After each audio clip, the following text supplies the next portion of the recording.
Hello, friends. Welcome to Creative Medicine.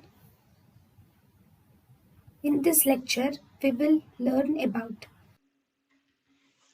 Investigations. Investigations of iron deficiency anemia. In iron deficiency anemia, first the patient will have microcytic hypochromic anemia. Because it is an iron deficiency anemia, the first type is microcytic hypochromic anemia, and you will see that the serum ferritin levels are low. This low serum ferritin levels will reflect the iron deficiency, and it is the first measurement to decrease in iron deficiency. And low serum ferritins is the most characteristic findings also. And along with that, total iron binding capacity also decreases.